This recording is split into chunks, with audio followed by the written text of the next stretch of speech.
Top 100। Delhi चुनाव में BJP का मास्टर स्ट्रोक, देश की पहली महिला आईपीएस अफसर किरण बेदी बीजेपी में शामिल। आज किरण जी ने भारतीय जनता पार्टी की सदस्यता ग्रहण करी है, तो इसके लिए मैं पार्टी की ओर से उनका हृदय से स्वागत करता हूं। एसएमएस कर किरण बेदी ने ली बीजेपी की ऑनलाइन सदस्यता, पीएम मोदी का जताया आभार। मैं बहुत आभारी हूं अपने प्राइम मिनिस्टर साहब का, जिनको मिलने के बाद मैं यहां आई हूं, और जिस तरीके का आशीर्वाद और आवास और विश्वास उन्होंने मुझे दिया है, मैं बहुत सबसे पहले अपने प्रधानमंत्री जी की बहुत आभारी हूं।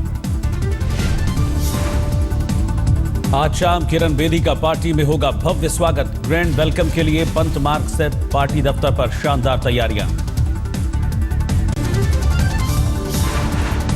किरण बेदी से बीजेपी लंबे समय से कर रही थी बात। वित्त मंत्री अरुण जेटली ने कहा, किरण बेदी के अनुभव से पार्टी को फायदा होगा। पार्टी में हम लोग उनका स्वागत करते हैं और ये मानते हैं कि भारतीय जनता पार्टी को ऐसे अनुभवी और विश्वसनीय व्यक्ति के साथ शामिल होने से काफी शक्ति और ताकत मिलेगी। किरण बेदी लड़ेंगी विधानसभा चुनाव, लेकिन सीट को लेकर सस्पेंस। सीएम पद की दावेदारी पर संसदीय बोर्ड में होगा फैसला। बीजेपी में शामिल होने के बाद आज तक से बोली किरण बेदी, दिल्ली बनेगी वर्ल्ड क्लास सिटी। मेरी आज प्रधानमंत्री जी के साथ जो बातचीत हुई है बिल्कुल ऐसी है। वो तो बहुत एंथुसियास्टिक है, वो तो बहुत कीन है कि दिल्ली वर्ल्ड क्लास सिटी बने। तो हम क्यों नहीं प्रधानमंत्री जी की पूरी मदद लें इसको वर्ल्ड क्लास बनाने के लिए। किरण बेदी पर केजरीवाल का ट्वीट, कहा, बिखरी हुई, हारती हुई, दिशाहीन और आपस में लड़ती हुई दिल्ली बीजेपी के जहाज को क्या किरण जी बचा पाएंगी, ये असल प्रश्न है। आम आदमी पार्टी ने किरण बेदी के बीजेपी में शामिल होने पर जताई हैरानी। कहा, सियासत में न शामिल होने की बात करती थी किरण बेदी। ये जरूर स्पष्ट है कि जिन आंदोलन के साथियों ने इस बात का विरोध किया कि राजनीतिक प्रक्रिया में शामिल नहीं होना चाहिए, आज वो सारे लोग उन्हीं राजनीतिक प्रक्रियाओं में शामिल हो रहे हैं। कुमार विश्वास का इशारों में किरण बेदी पर निशाना, बिना नाम लिए ट्वीट किया। कहा, हर बार पराजय पाई है अपने घर के जयचंदों से।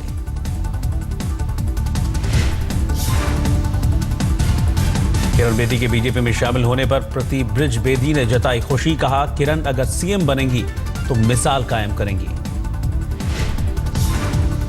बड़ा अच्छा, वो एक मैच्योर्ड लेडी है, बड़ी हार्ड वर्किंग लेडी है, ऑनेस्ट लेडी है। वो अपना काम एंजॉय करती हैं। उनकी 40 साल का एक्सपीरियंस है, एडमिनिस्ट्रेटिव एक्सपीरियंस है, और जब भी उन्होंने काम किया खुद अच्छे से किया और खुद उसको मजा लेके किया। जया प्रदा भी बीजेपी में शामिल होंगी आज। जी, I joined SP that time thoroughly. If you join, both of you will join together. Yeah, talks are going on. That is what I am telling you. नई दिल्ली सीट से अरविंद केजरीवाल के खिलाफ जयप्रदा को उतार सकती है बीजेपी। आज तक से जयप्रदा ने कहा, फिलहाल इस पर फैसला नहीं। अरविंद केजरीवाल के खिलाफ दिल्ली बीजेपी अध्यक्ष सतीश उपाध्याय ने किया मानहानि का केस। केजरीवाल ने बिजली कंपनियों से सांठ-गांठ का लगाया था आरोप। हमको जो करना था, हमने क्रिमिनल डिफेमेशन डाल दिया है, इलेक्शन कमीशन में कंप्लेन कर दी, और मैंने कहा है जिन पर्टिकुलर 2 कंपनियों के संदर्भ में उन्होंने कहा था, और हमने कहा वो कंपनी एग्जिस्ट नहीं करती, उस पर जिस पर उन्होंने हम पर एलिगेशन लगाए थे, या तो वो राजनीति छोड़ दें और या फिर जवाब दें। तो उन्होंने जवाब नहीं दिया, वो पीसी में ही नहीं पहुंचे। केजरीवाल के खिलाफ बीजेपी का चुनाव आयोग में शिकायत। दिल्ली बीजेपी नेता सतीश उपाध्याय और प्रभारी प्रभात झा ने की चुनाव आयोग से मुलाकात। आम आदमी पार्टी ने सतीश उपाध्याय के खिलाफ फिर दोहराया आरोप। कुछ कागजात दिखाकर सबूत पेश करने का दावा किया। NCNL info media private limited, यानी 2015 तक उनकी कंपनी उसके कॉन्ट्रैक्टर की लिस्ट में शामिल है। दिल्ली में कांग्रेस ने जारी की 15 उम्मीदवारों की एक और लिस्ट। राष्ट्रपति प्रणब मुखर्जी की बेटी शर्मिष्ठा को ग्रेटर कैलाश से टिकट। तीसरी सूची में भी कांग्रेस ने नहीं किया नई दिल्ली सीट के उम्मीदवार का ऐलान। केजरीवाल के खिलाफ किरण वालिया के नाम की चल रही है अटकलें। 19 जनवरी को बीजेपी दिल्ली के लिए घोषित कर सकती है उम्मीदवार। बीजेपी ने बुलाई केंद्रीय चुनाव समिति की बैठक। दिल्ली में आज बीजेपी अध्यक्ष अमित शाह की रैली। तालकटोरा स्टेडियम में दोपहर 3 बजे रैली को संबोधित करेंगे अमित शाह। दलित वर्ग को लुभाने के लिए बीजेपी ने बुलाई है रैली। दिल्ली में पार्टी के दलित चेहरा उदित राज भी रैली में मौजूद होंगे। झुग्गी बस्तियों और अनाधिकृत कॉलोनियों को लेकर केजरीवाल करेंगे अपनी योजना का खुलासा। शाम 4 बजे त्रिलोकपुरी में केजरीवाल का दिल्ली डायलॉग कार्यक्रम। झुग्गी बस्तियों को लेकर बीजेपी ने खेला है दांव। 2022 तक पक्के मकान का पीएम ने किया वादा। 5 साल में झुग्गी फ्री दिल्ली बनाने का वेंकैया ने किया है ऐलान। पटना में आज पूर्वी क्षेत्रीय परिषद के राज्यों की 21वीं बैठक। बिहार, झारखंड, उड़ीसा और पश्चिम बंगाल के सीएम करेंगे शिरकत। गृहमंत्री राजनाथ सिंह भी इस बैठक में हिस्सा लेंगे। उन्नाव में नदी में मिली लाशों के साथ यूपी सरकार का संवेदनहीन सुलूक। लाशों के ऊपर चलाई गई जेसीबी मशीन। लाशों के ऊपर रेत डलवाकर धरती को समतल बनाने के लिए चलवाई गई जेसीबी। न लाशों का दाह संस्कार किया गया, न ही दफनाया गया। यूपी सरकार की संवेदनहीनता से खफा हुए स्थानीय पंडे। कहा, लाशों का अनादर कर रही है सरकार।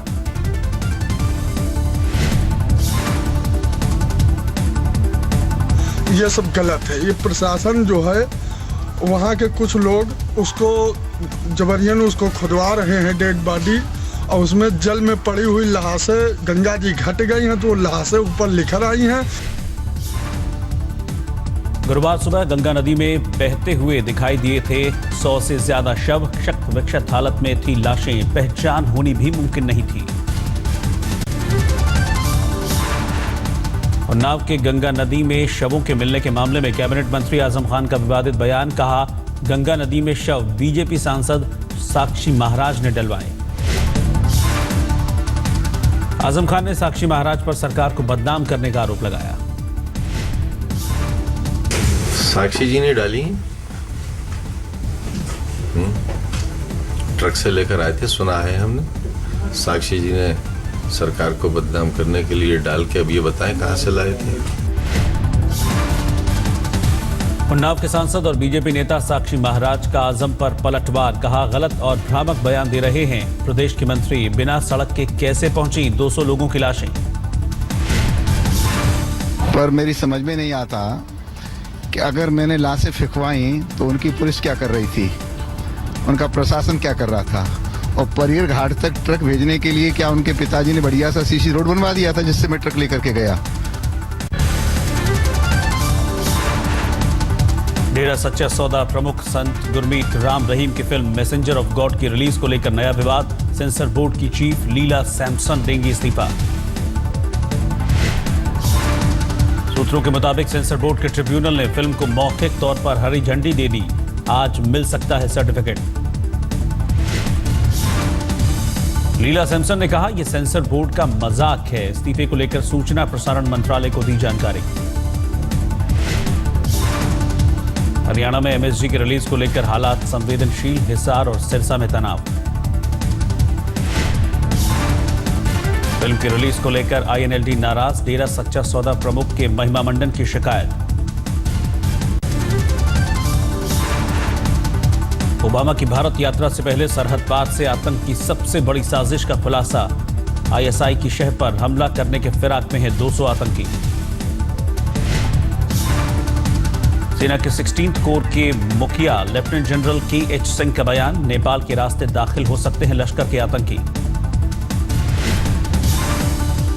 अमेरिकी सुरक्षा एजेंसियों की एक टीम आज आने वाली है दिल्ली। भारतीय सुरक्षा एजेंसियों के अफसरों के साथ होगी संयुक्त बैठक। भारत दौरे पर बुलेट प्रूफ सुरक्षा घेरे में रहेंगे बराक ओबामा। दिल्ली पुलिस के 80,000 जवानों के अलावा 10,000 अर्धसैनिक बल की भी होगी तैनाती। 66वें गणतंत्र दिवस समारोह के मुख्य अतिथि हैं बराक ओबामा। सरहद और नियंत्रण रेखा पर आतंकी हलचल बढ़ने से चिंता। सुनंदा पुष्कर हत्या मामले में शशि थरूर से जल्द होगी पूछताछ। Delhi police commissioner BS Bassi ने दी जानकारी।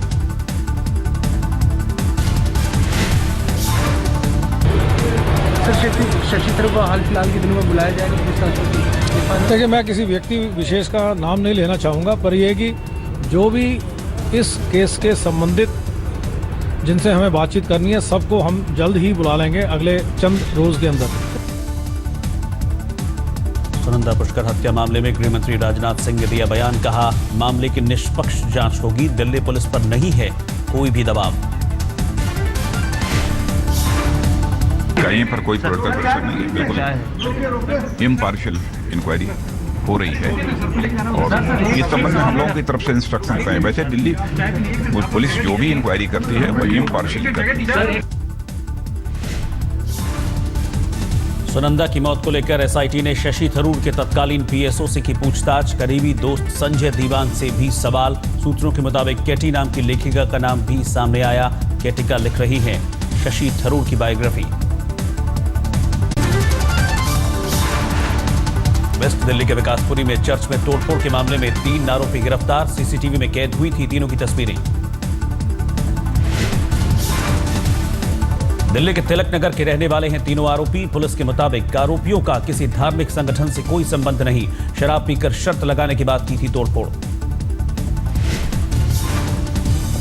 मेरठ में नकलची कर्नल चला। पुलिस के हत्थे सेना में भर्ती कराने के नाम पर करता था युवकों से लाखों की ठगी। मेरठ की जाकिर कॉलोनी में पड़ोस के घर से मिला 9वीं के छात्र औरंगजेब का शव। 2 दिनों से लापता था छात्र। पत्थरों के नीचे क्षत हालत में दबा हुआ मिला छात्र का शव। परिवार को हत्या की आशंका। पुलिस कर रही है जांच। नई जर्सी में वर्ल्ड कप खेलेगी टीम इंडिया। जारी हुई नए लिबास में धोनी के धुरंधरों की तस्वीर। 2011 वर्ल्ड कप की विजेता है टीम इंडिया। 14 फरवरी से शुरू होगा वर्ल्ड कप। 15 फरवरी से पाकिस्तान से भिड़ेगी माही की सेना। ऑस्ट्रेलिया में आज से शुरू होगी ट्राई सीरीज। पहला मैच सिडनी में ऑस्ट्रेलिया और इंग्लैंड के बीच। रविवार को भारत शुरू करेगा अभियान। दुनिया के सबसे तेज गेंदबाजों में से एक ब्रेट ली ने T20 को अलविदा कहा। अंतर्राष्ट्रीय क्रिकेट से 2012 में लिया था संन्यास।